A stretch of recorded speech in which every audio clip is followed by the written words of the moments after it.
This is Michael Moore, and you're listening to Rumble. Michael Moore has been running around for decades promoting policies that would wreck the economy. And that was Rush Limbaugh, who passed away this week. I can't think of anybody who did more, elevating the hate, elevating the racism, the misogyny. Go down the list. Over the past 30 plus years. She's longer than that, I think. A lot of you have parents, relatives, people that listen to him like a religious experience every day. East Coast time, it was noon to 3 p.m. He had a lot to say and did have a tremendous brainwashing effect on a lot of people. Improved.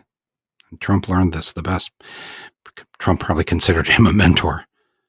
He learned that the best way to get ahead is to lie. I was a favorite topic of Rush's for all those years, starting really back, it'd be 30 years ago with my first film, Roger and Me.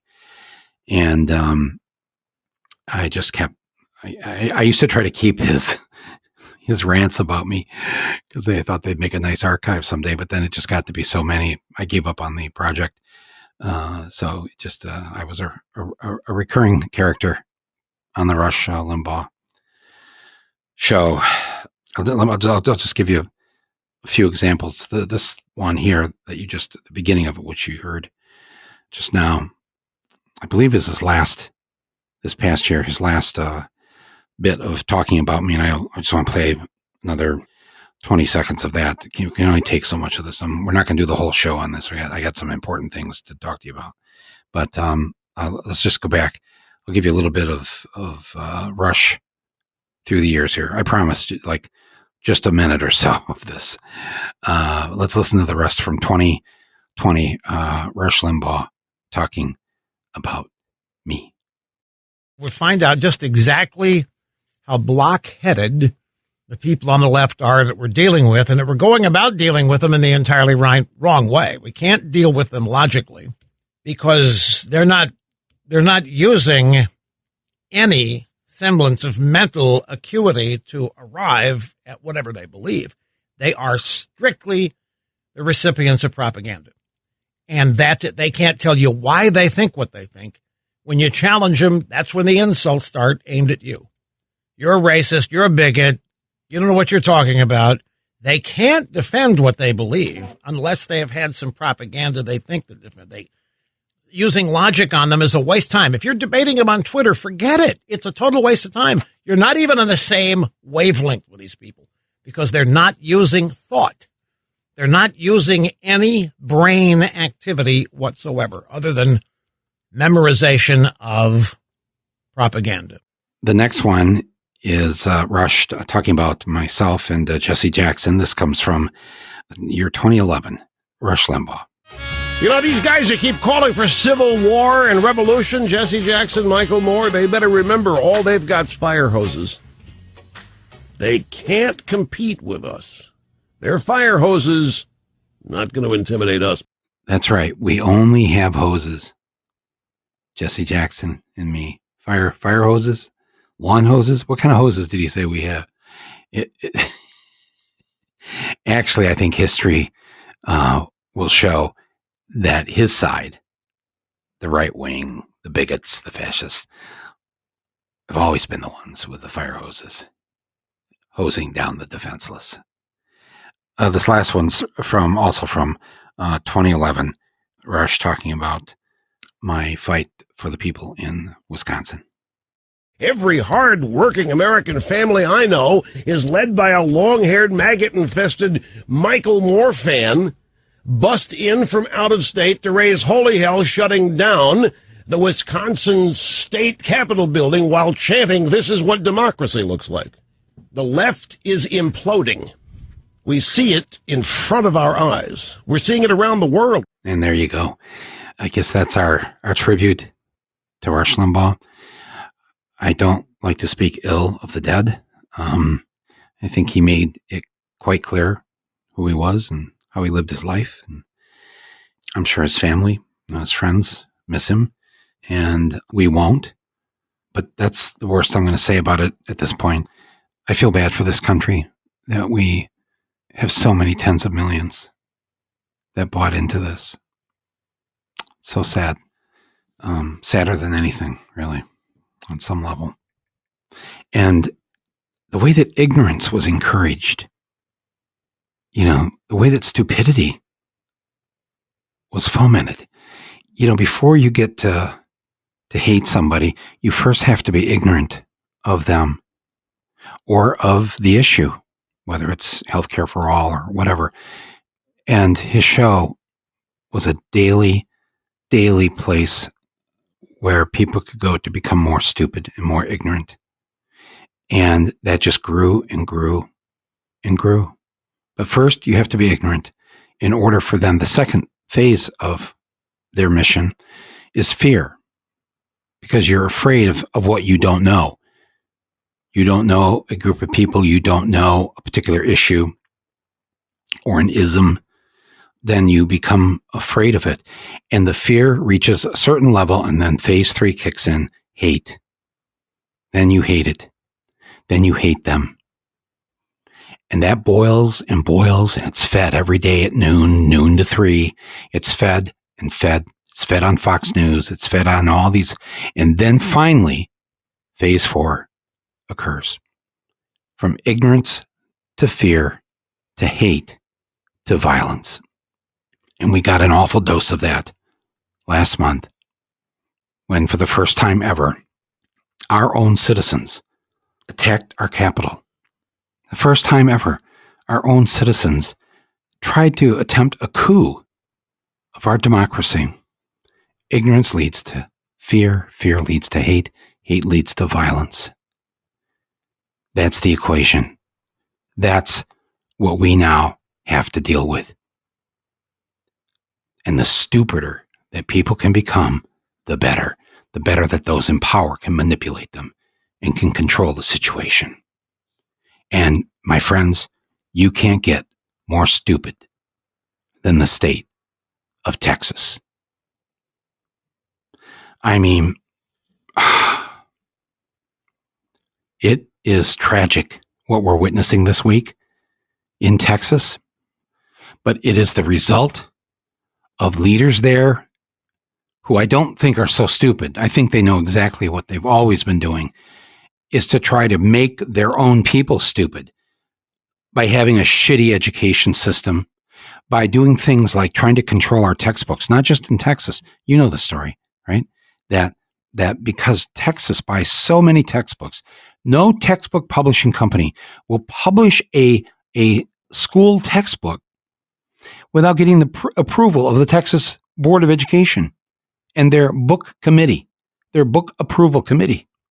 So if they don't like something, they say that has to come out. If it doesn't come out, then they don't buy the books. They don't buy the books. There just goes, a huge chunk, maybe 10, 15% of the profits of a textbook company out the window. They're not going to let that happen. So for decades now, they go to Texas first. They get approval of what's in our textbooks for the whole country. And then the rest of us have to read what Texas wants their students to read. Did you know this? Look the story up. We should do an episode on this someday. Maybe a lot of people don't know this. I was on the Board of Education back home, so I've heard this and known this story for many, many years. And that's how you help increase the stupidity of the country. So because we, the rest of the country, have to read what our kids have to read in their textbooks, what Texas wants us to read. The dumbing down of America is helped by this. And dumbing down is what Texas is all about.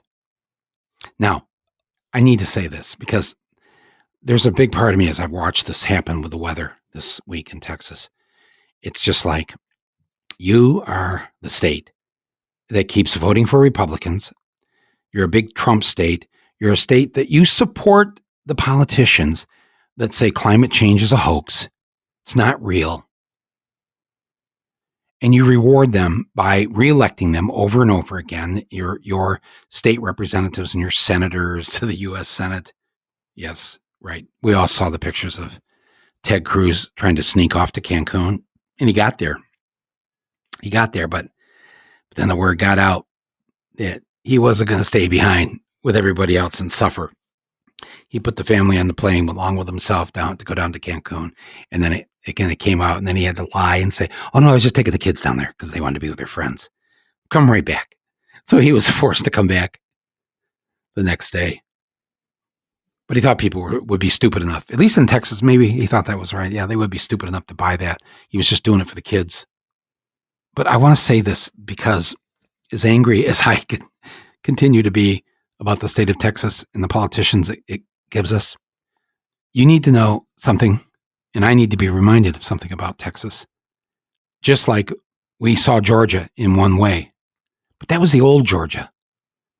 We didn't really understand that Georgia in the last decade or two had become 33% African American.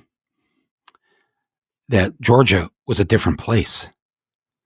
And what we don't understand about Texas is we have, I believe, 4 states now where whites are no longer the majority of the state.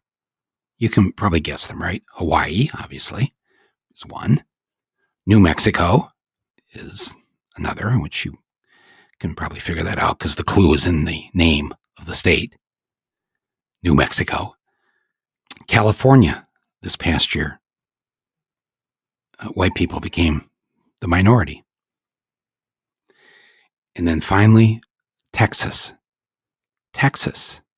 You probably wouldn't have thought of that, right? Because again, we have this image of these don't mess with Texas, dudes in their hats and all this kind of nonsense.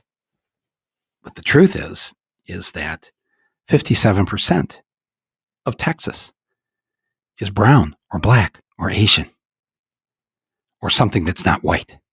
57%. White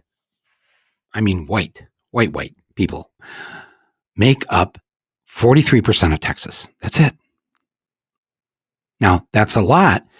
Once you sprinkle in some voter suppression, once you do things to help create a situation where whites continue to be elected and reelected and people like Trump are voted for, a state that gives us not 1, but 2 Bushes, then you can understand why a state that has so much racism and stupidity gets to be this way. But it's because the people of color don't hold the power. But they hold the power demographically. 57%. And this is what white people are so upset. A lot of white people, I should say. Not everybody. Because you've always got a good, strong percentage of liberal to progressive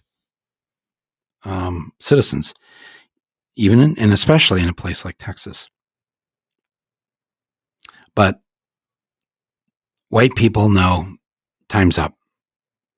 And so as long as black and brown people there are on the lowest rungs of the economic ladder, don't have access to the health care that white people have, are still being paid a minimum wage that is not a living wage. As long as all of that occurs, then black and brown people don't have the power to fix things. And white people continue to do the stupid shit, like not encase their electrical power stations in any kind of cement or anything to protect it from the elements, be it a hurricane, be it a snowstorm. I mean, think about this.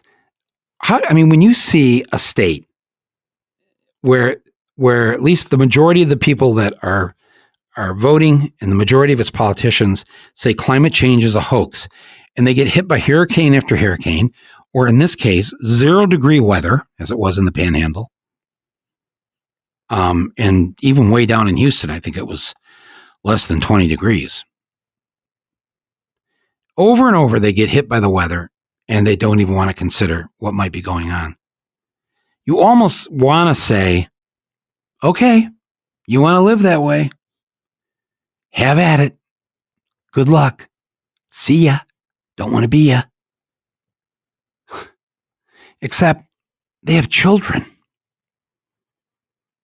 It's our moral responsibility to protect them. And we know that the poorest people in Texas are going to be hit the hardest when things that happen, like what happened this week, happen. The people that are black and brown are going to get hit the hardest.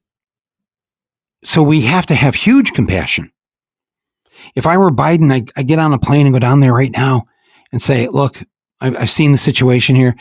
We're going to do everything we can to help you. And then we're going to have to fix some things. Even if your stupid leaders don't want them fixed. Your stupid, racist leaders. Sorry, we're going to fix it for you. Watch Texas turn blue in the next election if Biden and the Biden administration does that. Because they've had the shit kicked out of them this week. It's just awful. I saw the trucks pulling up with those water bottles like in Flint, pulling up with, because there's no water. Why isn't there water? Because water needs electricity. The pumps need electricity to pump the water. All the Fox News going off on solar and the wind and all this. Well, yeah, you need to say to people that you can't transmit the wind and the solar if you don't have electricity or some kind of natural gas plant powering and backing up the wind and the solar. It doesn't work without it. You have to use fossil fuel. Everybody should know that by now. It doesn't just happen on its own. So Texas, depending on which numbers you want to believe, it's about half natural gas, about close to 20% solar and wind, and then another maybe 20% with between coal and nuclear. And those numbers change all the time, but I'm just giving you the rough estimates of it. So 75% of solar and wind did go down, not just because the windmills froze or whatever, but because they need the backup of the electric plants to produce the electricity to help maintain them, transmit the energy. And as a backup, if the wind stops, then the electric part has to kick in. If the sun doesn't shine, there's no solar. Sun hasn't been shining this week. So they have to have the backup plant. So obviously, yes, solar and wind got hit the hardest because solar and wind can't operate without fossil fuels. We've talked about this a lot on this before, and I'm sorry that otherwise good people, but who've taken too many grants and too much money from the wealthy, from Wall Street, from the energy companies, they've sold the country, sadly, the wrong bill of goods when it comes to our environment and protecting our environment. And we're that much farther behind now in saving planet Earth. I shouldn't say saving planet Earth because I think the Earth, in the battle between the Earth and the humans, I'm afraid the humans are probably going to lose. The Earth has a way now for quite a few years of outlasting anything that would try to hurt it. But stupidity reigned. And this Texas, remember the Alamo, the independence, we're not even a state. They don't call themselves a state. They're a republic. It's called the Republic of Texas. Like they've never really, really wanted to be part of this, even after stealing so much from the Mexican people. But somewhere along the line, they're part of the United States long enough to have slaves, be a slave state, be part of the Confederacy for the Civil War.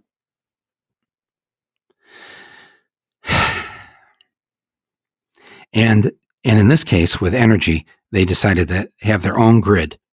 So there's an East Coast grid and there's a West Coast grid. That's how the electric situation works in this country, except for Texas.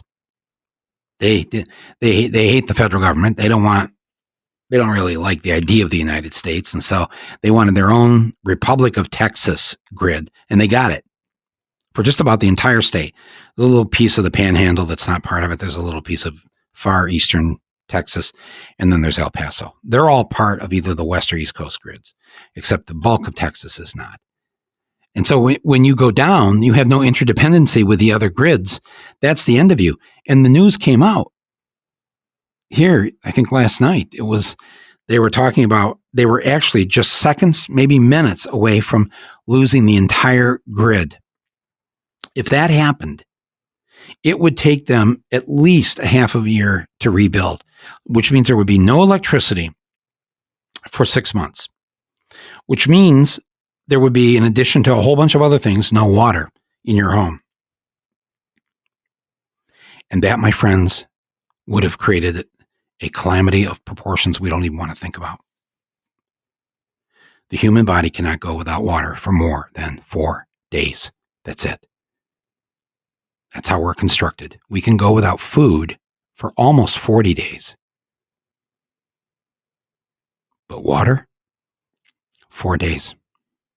And then the body starts to shut down. I've talked about this a long time ago here. Not a long time. I mean, we've only been doing this for a little over a year.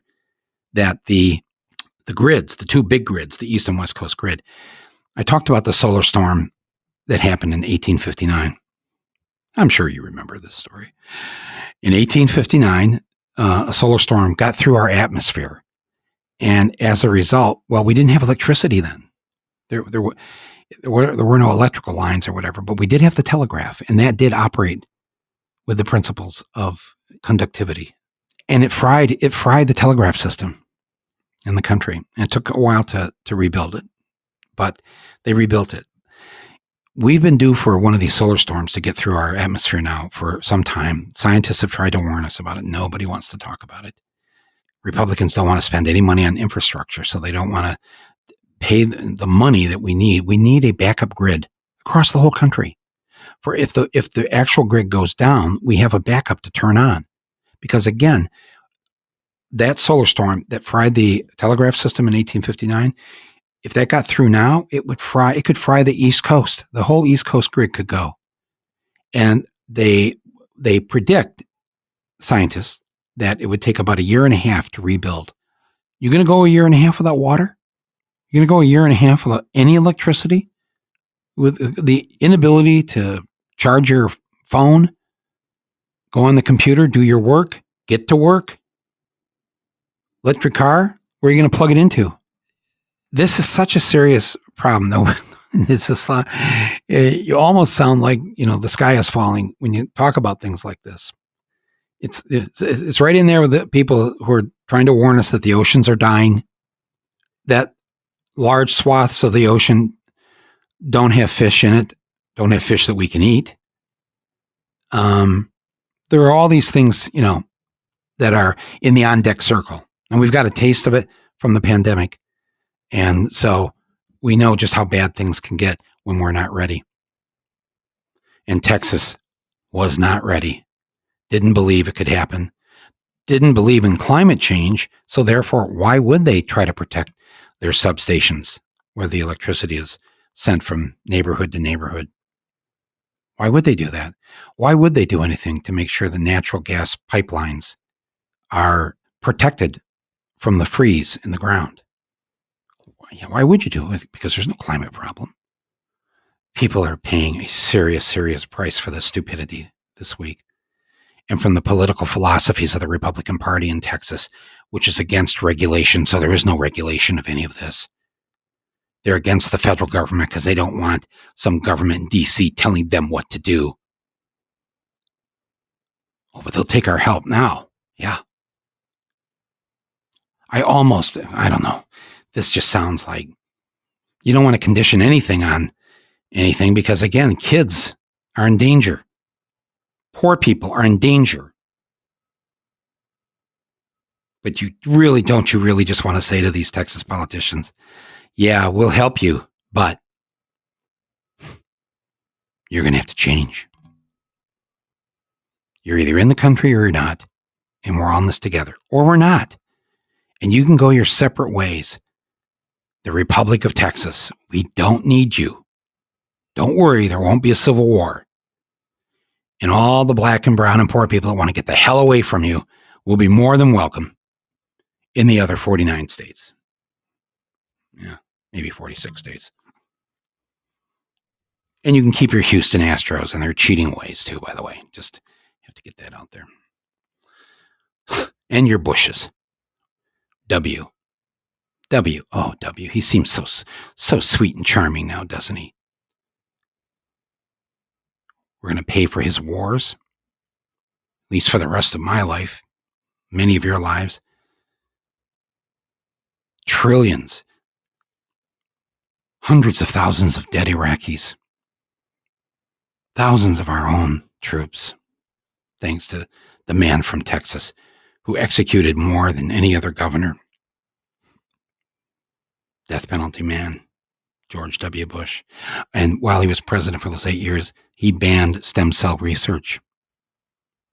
So which means he banned using stem cells because some of those cells came from fetuses that didn't make it to birth either because of miscarriage or abortion.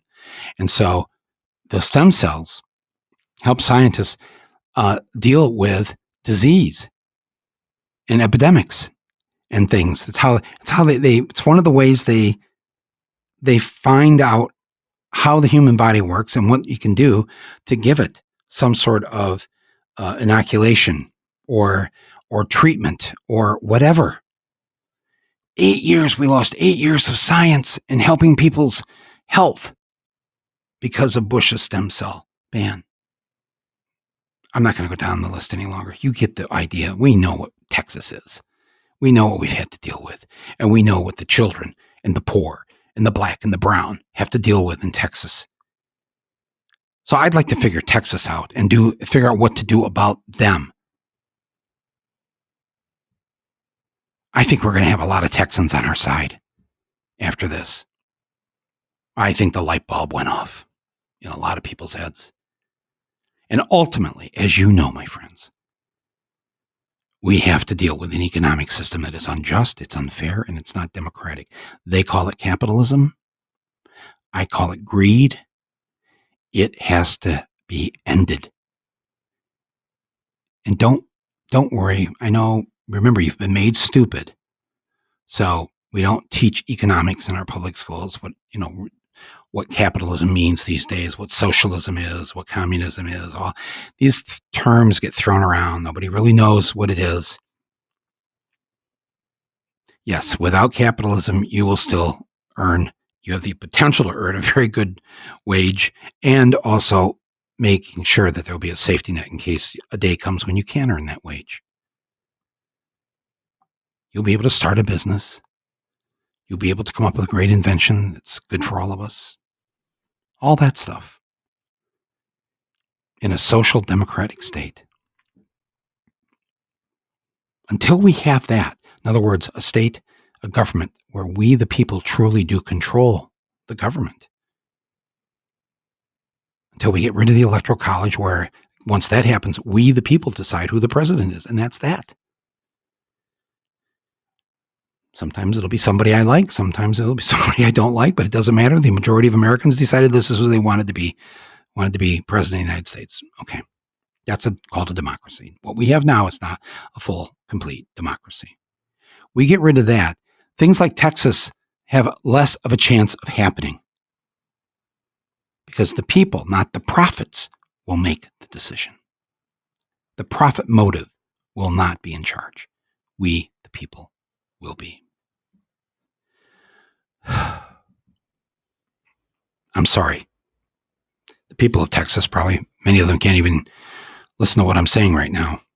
I'm sorry. I'm sorry what's been done to you.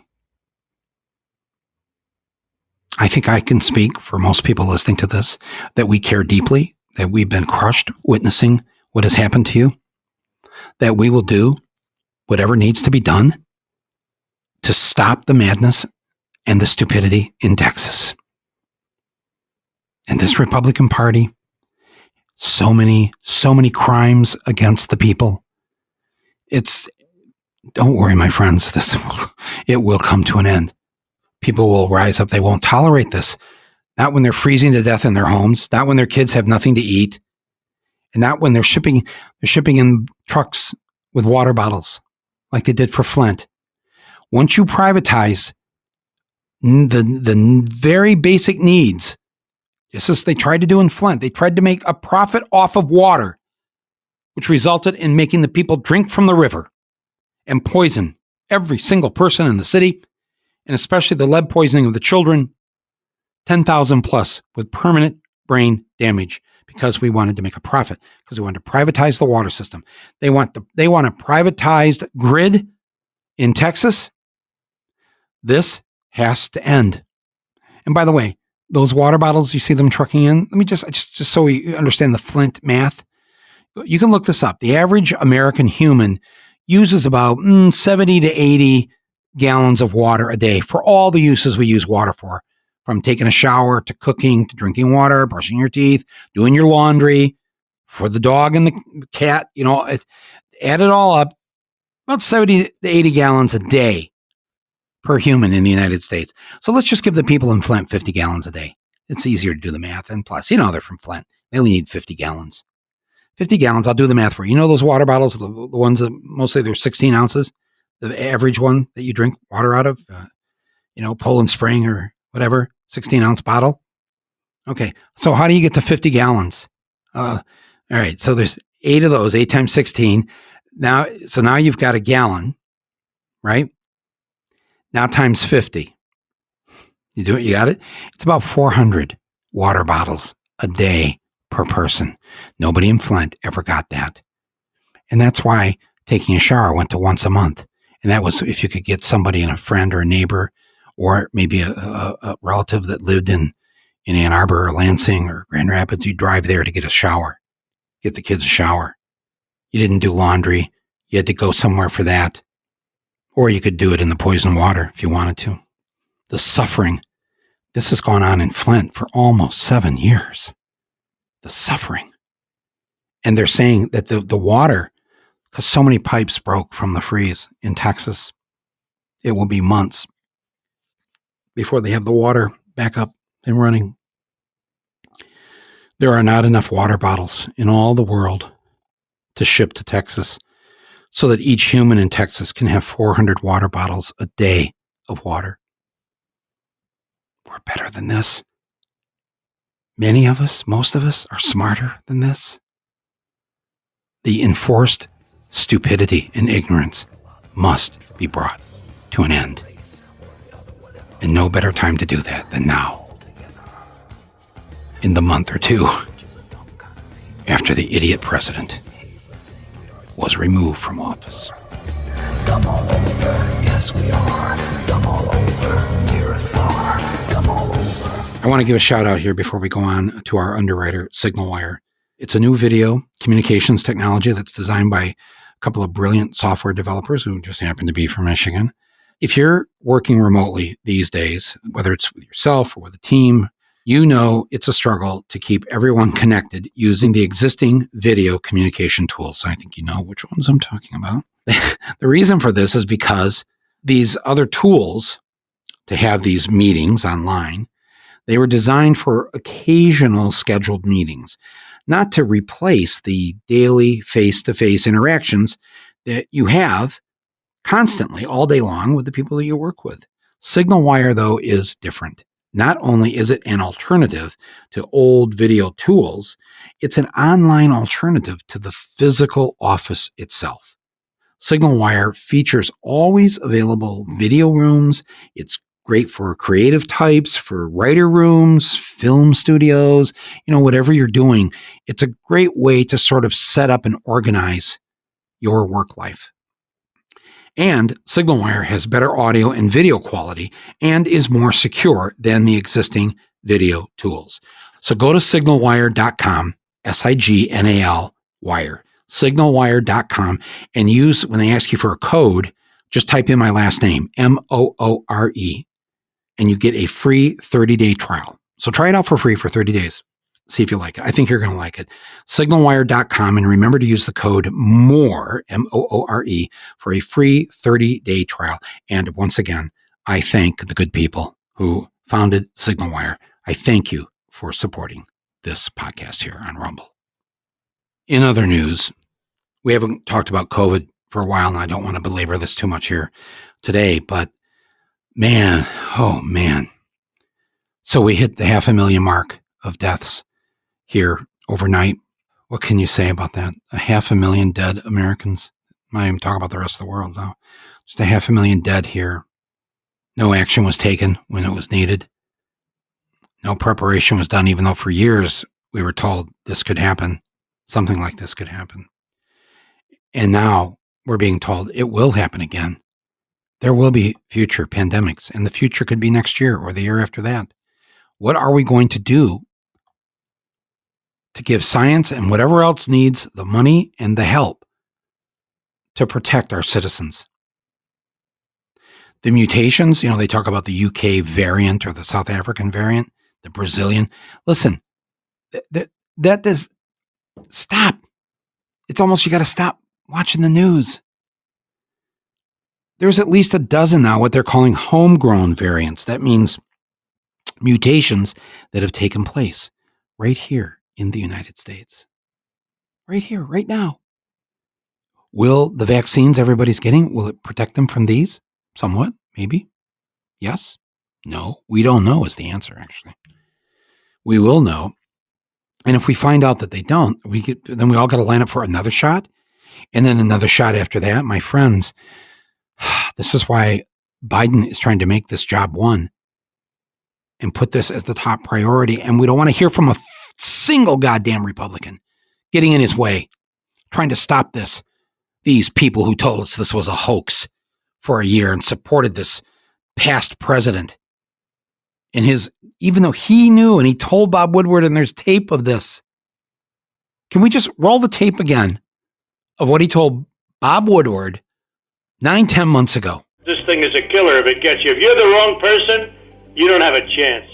Yes, exactly. Now, This is a rips you monster. apart. This is a scourge. And There's the plague. There you go. See? He knew. Trump knew and did nothing.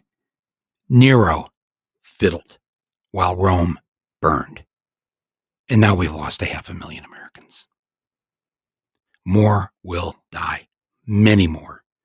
The doctors are all saying that these next 3 months of March, April, and may be our deadliest months yet. I don't like hearing this. I don't like having to say it to you. I don't like saying it out loud. You probably already know this. There is nothing more important right now than fixing this problem and fixing it now. What part of this do I have wrong? What part of this are you willing to tolerate any longer? And for our part, we all have to quit kidding ourselves here. Just because we have these little peaks and valleys, and the valleys that, there's less people being hospitalized and less people being tested positive, then we start to feel better. We can't feel better. I know you want to feel better. I want to feel better. I hate this.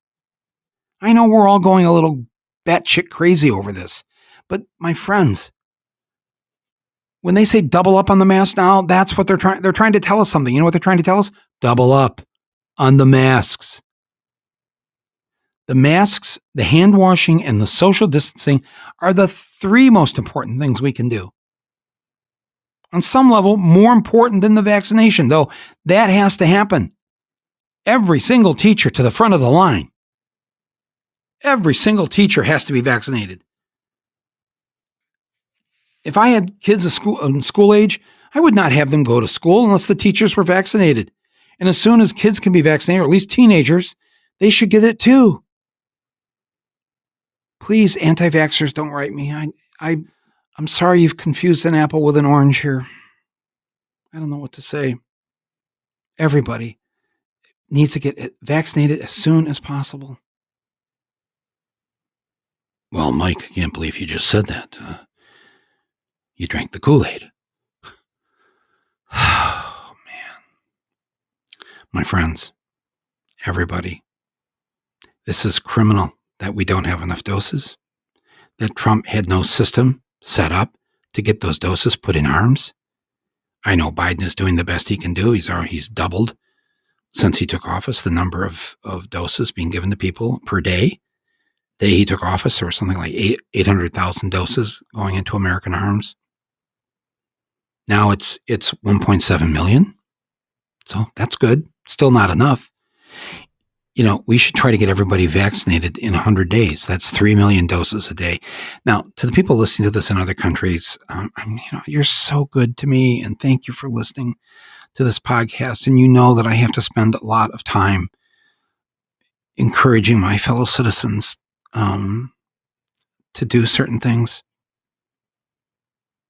And I'm aware, you're aware. You write to me, you say, what America does. You write to me and you say, you know what America does? It affects the rest of the world. I know. We know.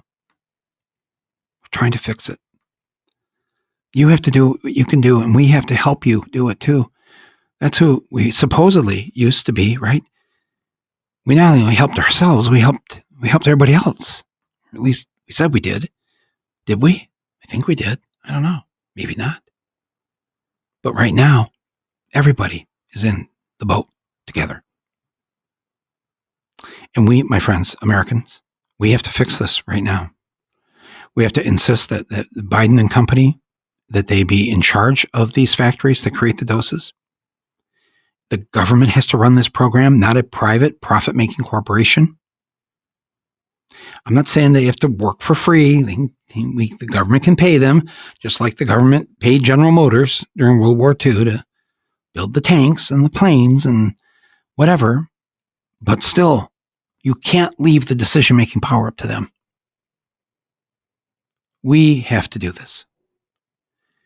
We, the people, have to be in charge of the vaccinations, of beating COVID. And each of us have to wear those masks. Each of us, we cannot be meeting with people. We can't be in groups of people unless they're the people that live with us under the same roof. And we all know that's how this works. I heard this awful story here this week of, this couple, they wanted to get married and they were tired of putting it off. They put it off for a year.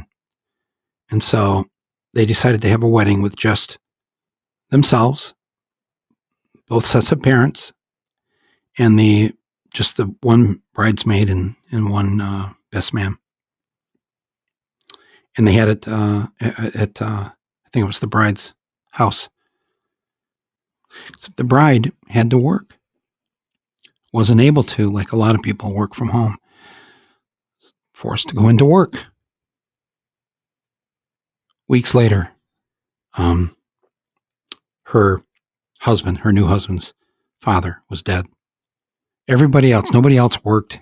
Nobody else went anywhere. Everybody else had been sort of staying to themselves, except she had to work. She did not have COVID at the time, but she did have it. And they determined that's how the groom's father got it at his son's wedding and died. Now, I know because I'm just like all the rest of you. You have this thing, at least it's family. We're not going to infect each other. We're all family. We all been pretty careful. And, Gracie here she had to work, but she's very careful at work and kept her distance from people and did everything. And then it kills her father-in-law at the wedding. It happened at the wedding. They traced it back. They figured this out. Of course, and they tested her then finally, and she had it. And nobody else died. But wasn't that enough? Was it worth the wedding? Was it worth having the wedding? I guess so, because you're in love, you want to be married, and you were going to do it last June, and you put it off, and you put it off, and you put it off, and it's like, come on. We don't know anybody that's died of this, do we? No. Okay. And then boom. Unless you live with the people you're around, unless they live in the same house as you, and unless everyone in that house stays home. This is the one thing the Chinese figured out after Wuhan. The number they said was that 70% of people who died in China or in Wuhan were killed by family members who picked it up outside the house. And then even after they maybe were told at first that they had COVID, this is before the Chinese, quickly built some COVID hospitals and boarding houses and hotels or whatever just for COVID people. They test them for COVID and they said, now you got to go back home, stay in your bedroom, for 14 days and you'll get through COVID. Well, people went home and they infected each other. And that's what's caused a lot of what we're doing here because, well, this is my lifelong friend I'm with here. What could go wrong? These are my nieces and nephews visiting from across the state. We're all family. What could go wrong? Ignorance, my friends. We're all guilty of it. We need to be smarter. When you look on the list of countries and all this, we kind of look like the dumb country that's getting so many people sick and so many people dying. Come on. Come on. Enough of this. We've got some serious things in front of us and we need to make plans for it now, not stick our heads in the sand. Mike, don't tell me the bad news. Yes, I'm sorry. I'm not telling it to you so that you'll get depressed. I'm telling it to you so that you and I and everybody else will demand that the government put everything possible into this. To what do we do about these mutations? What are we doing to protect ourselves from the next pandemic? That's our job as citizens. That's all I'm asking you to do. Is that a lot? Oh, I know, but it's so depressing. Yes, you're right. It is depressing. It's very depressing.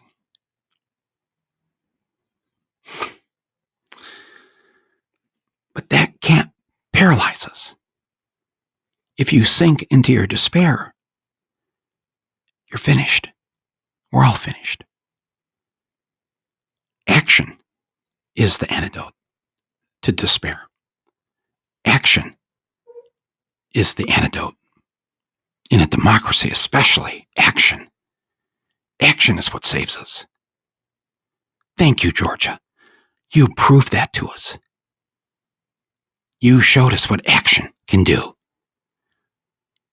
To the 82 million Americans that came out and voted for Biden, you showed us what action can do. It can crush a malignant narcissist and a fascist. Thank you for taking action. And when it comes to these mutations, when it comes to the next pandemic that's on its way, action. And our brains, not our stupidity, our brains will figure out what we need to do. And we will stop it, or we will contain it. We will have a plan this time. That's the country I want to live in. Not an idiot nation. A nation of people who've got a brain and want to use it. Am I asking for too much? Yes, and we have to hold our hand out to Texas. We have to help them because there's going to be just enough Texans now to say, I'm tired of living this way. I'm tired. But I'm not giving up. And I know you're not going to either.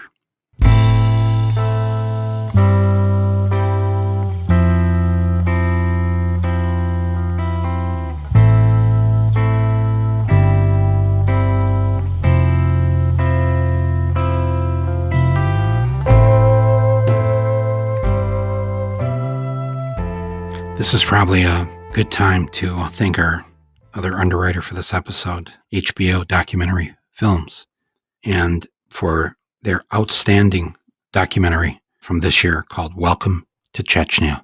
I'm sure some of you have seen this film already. If you haven't, I encourage you to see it.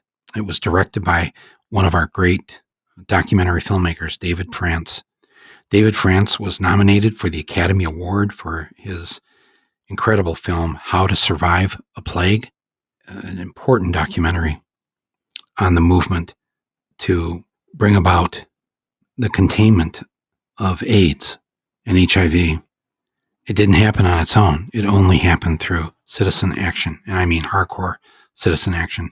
How to Survive a Plague, which was also edited by one of my editors, T. Woody Richmond, who was one of the editors of mine on Bowling for Columbine and Fahrenheit 9/11. David France also made another great documentary, The Death and Life of Marsha P. Johnson. This film right now, Welcome to Chechnya, has just been shortlisted for the Oscars this year, the upcoming Oscars this in April. And it's one of 15 films of the 230 qualified documentaries this year. David's film is one of the 15, and rightly so. These films of David's, too, I just want to say, they have been at the forefront of exposing bigotry in our society, of especially anti-LGBTQ bigotry, championing the rights and freedoms of that community in America and around the world. And that's exactly what he has accomplished now, again, in this new film, which I urge you all to see, Welcome to Chechnya. It's a film about a group of activists who risk their lives to confront the ongoing persecution in the repressive Russian Republic of Chechnya. Now, I don't want to give too much away here about the film because so many of its subjects actually are still in danger. In this film, he uses what is sort of a pioneering deepfake technology to digitally mask the faces of those you see in the film, but not in the old school way, but also of these volunteers who are in Chechnya trying to end the madness. And in this, the way he does this, he preserves their humanity while protecting their anonymity. Welcome to Chechnya it's been winning awards all year. It premiered at Sundance, a big hit last year at Sundance. It won the special jury prize for editing. And by the way, it was edited by another one of my editors, Tyler Walk. And Tyler was one of the editors of Where to Invade Next. David's film, Welcome to Chechnya, was also the winner of the Courage Under Fire Award at the International Documentary Association Awards. It won the Producing Award at Doc NYC, an incredible film festival here in New York City. And it won 4 prizes, including the Audience Award at the Berlin Film Festival. It's now available on HBO Max, and I'll have a link to it right here in a description right here on my podcast website.